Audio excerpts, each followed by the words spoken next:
اصل کہانی سنانے سے پہلے یہ ضروری معلوم ہوتا ہے کہ ان واقعات سے پہلے کے دور کو دیکھا جائے۔ صلاح الدین ایوبی کے نام، اس کی عظمت اور تاریخ اسلام میں اس کے مقام اور کارناموں سے کون واقف نہیں؟ ملت اسلامیہ تو اسے بھول ہی نہیں سکتی، مسیحی دنیا بھی اسے ہمیشہ یاد رکھے گی۔ لہٰذا یہ ضروری معلوم ہوتا ہے کہ صلاح الدین ایوبی کا شجرہ نسب تفصیل سے بیان کیا جائے۔ ہم جو کہانی سنانے لگے ہیں وہ اس نوعیت کی ہے جس کی وسعت کے لیے تاریخ کا دامن تنگ ہوتا ہے۔ یہ تفصیلات واقعہ نگاروں اور قلم کاروں کی ریکارڈ کی ہوئی ہوتی ہیں، کچھ سینہ بسینہ اگلی نسلوں تک پہنچتی ہیں۔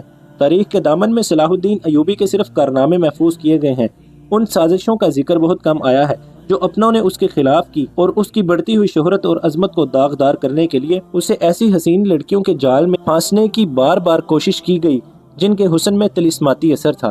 تاریخ اسلام کا یہ حقیقی ڈرامہ 23 مارچ 1169 کے روز سے شروع ہوتا ہے، جب صلاح الدین ایوبی کو مصر کا وائسرائے اور فوج کا کمانڈر بنایا گیا۔ اسے اتنا بڑا رتبہ ایک تو اس لیے دیا گیا کہ وہ حکمران خاندان کا نونہال تھا، اور دوسرے اس لیے کہ اوائل عمر میں ہی وہ فن حرب و ضرب کا ماہر ہو گیا تھا۔ سپاہ گیری ورثے میں پائی تھی، اس کے ذہن میں حکمرانی معنی بادشاہ نہیں، اسلام کی پاسبانی اور قوم کی عظمت اور فلاح و بہبود تھی۔ اس کا جب شعور بیدار ہوا تو پہلی خلش یہ محسوس کی کہ مسلمان حکمرانوں میں نہ صرف یہ کہ اتحاد نہیں بلکہ وہ ایک دوسرے کی مدد سے بھی گریز کرتے تھے۔ وہ عیاش ہو گئے تھے۔ شراب اور عورت نے جہاں ان کی زندگی رنگین بنا رکھی تھی، وہاں عالم اسلام اور خدا کے اس عظیم مذہب کا مستقبل تاریک ہو گیا تھا۔ ان امیروں، ان کے وزیروں اور مشیروں کے حرم غیر مسلم لڑکیوں سے بھرے ہوئے تھے۔ زیادہ تر لڑکیاں یہودی اور عیسائی تھیں جنہیں خاص تربیت دے کر ان حرموں میں داخل کیا گیا تھا۔ غیر معمولی حسن اور اداکاری میں کمال رکھنے والی یہ لڑکیاں مسلمان حکمرانوں اور سربراہوں کے کردار اور قومی جذبے کو دیمک کی طرح کھا رہی تھی۔ اس کا نتیجہ یہ تھا کہ صلیبی جن میں فرنگی خاص طور پر قابل ذکر ہیں، مسلمانوں کی سلطنتوں کے ٹکڑے ہڑپ کرتے چلے جا رہے تھے، اور بعض مسلم حکمران شاہ فرینک کو سالانہ ٹیکس یا جزیہ ادا کر رہے تھے جس کی حیثیت گھنڈا ٹیکس کی سی تھی۔ صلیبی اپنی جنگی قوت کے رعب سے اور چھوٹے موٹے حملوں سے حکمرانوں کو ڈراتے رہتے، کچھ علاقے پر قبضہ کر لیتے، تاوان اور ٹیکس وصول کرتے تھے۔ ان کا مقصد یہ تھا کہ آہستہ آہستہ دنیا اسلام کو ہڑپ کر لیا جائے۔ مسلمان حکمران اپنی رعایا کا خون چوس کر ٹیکس دیتے رہتے تھے۔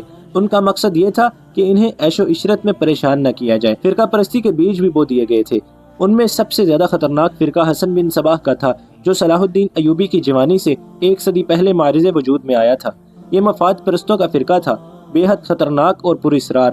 یہ لوگ اپنے آپ کو فدائی کہتے تھے، جو بعد میں حشیشین کے نام سے مشہور ہوئے، کیونکہ وہ حشیش نام کی ایک نشہ آور شے سے دوسرے کو اپنے جال میں پھانستے تھے۔ صلاح الدین ایوبی نے مدرسہ نظام الملک میں تعلیم حاصل کی۔ یاد رہے کہ نظام الملک دنیا اسلام کی ایک سلطنت کے وزیر تھے۔ یہ مدرسہ انہوں نے قائم کیا تھا جس میں اسلامی تعلیم دی جاتی تھی اور بچوں کو اسلامی نظریات اور تاریخ سے بہرور کیا جاتا تھا۔ ایک مورخ ابن الاطہر کے مطابق نظام الملک حسن بن صباح کے فدائیوں کا پہلا شکار ہوئے تھے، کیونکہ وہ رومیوں کی توسیع پسندی کی راہ میں چٹان بنے ہوئے تھے۔ رومیوں نے 1091 میں انہیں فدائیوں کے ہاتھوں قتل کرا دیا۔ ان کا مدرسہ قائم رہا۔ صلاح الدین ایوبی نے وہیں تعلیم حاصل کی۔ اسی عمر میں اس نے سپاہ گیری کی تربیت اپنے بزرگوں سے لی۔ نور الدین زنگی نے اسے جنگی چالیں سکھائیں، ملک کے انتظامات کے سبق دیے اور ڈپلومیسی میں مہارت دی۔ اس تعلیم و تربیت نے اس کے اندر وہ جذبہ پیدا کر دیا جس نے آگے چل کر اسے صلیبیوں کے لیے بجلی بنا دیا۔ اوائل جوانی میں ہی اس نے وہ ذہانت اور اہلیت حاصل کر لی تھی جو ایک سالار اعظم کے لیے ضروری ہوتی ہے۔ صلاح الدین ایوبی نے فن حرب و ضرب میں جاسوسی، انٹیلیجنس، کمانڈو اور گوریلا آپریشن کو خصوصی اہمیت دی۔ اس نے دیکھ لیا تھا کہ صلیبی جاسوسی کے میدان میں آگے نکل گئے ہیں اور وہ مسلمانوں کے نظریات پر نہایت کارگر حملے کر رہے ہیں۔ صلاح الدین ایوبی نظریات کے محاذ پر لڑنا چاہتا تھا جس میں تلوار استعمال نہیں ہوتی۔ اس کہانی میں آگے چل کر آپ دیکھیں گے کہ اس کی تلوار کا وار تو گہرا ہوتا ہی تھا، اس کی محبت کا وار اس سے کہیں زیادہ مار کرتا تھا۔ اس کے لیے تحمل اور بردباری کی ضرورت ہوتی ہے جو اس نے اوائل عمر میں ہی اپنے آپ میں پیدا کر لی تھی۔ اسے جب مصر کا وائسرائے اور کمانڈر بنا کر بھیجا گیا تو ان سینئر افسروں نے ہنگامہ برپا کر دیا جو اس عہدے کی آس لگائے بیٹھے تھے۔ ان کی نگاہ میں صلاح الدین ایوبی ابھی طفل مکتب تھا، مگر اس طفل مکتب نے جب ان کا سامنا کیا، اس کی باتیں سنی تو ان کا احتجاج سرد پڑ گیا۔ مورخ لین پول کے مطابق صلاح الدین ایوبی ڈسپلن کا بڑا ہی سخت ثابت ہوا۔ اس نے تفریح، عیاشی اور آرام کو اپنے لیے اور اپنی فوج کے لیے حرام قرار دے دیا۔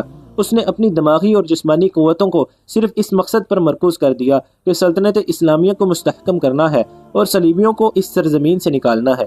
فلسطین پر وہ ہر قیمت پر قبضہ کرنا چاہتا تھا اس نے یہی مقاصد اپنی فوج کو دیے۔ مصر کا وائس رائے بن کر اس نے کہا، خدا نے مجھے مصر کی سرزمین دی ہے، اس کی ذات باری مجھے فلسطین بھی ضرور عطا کرے گی۔ مگر مصر پہنچ کر اس پر انکشاف ہوا کہ اس کا مقابلہ صرف صلیبیوں سے نہیں بلکہ اپنے مسلمان بھائیوں نے اس کی راہ میں بڑے بڑے حسین جال بچھا رکھے تھے جو صلیبیوں کے عزائم اور جنگی قوت سے زیادہ خطرناک ہیں۔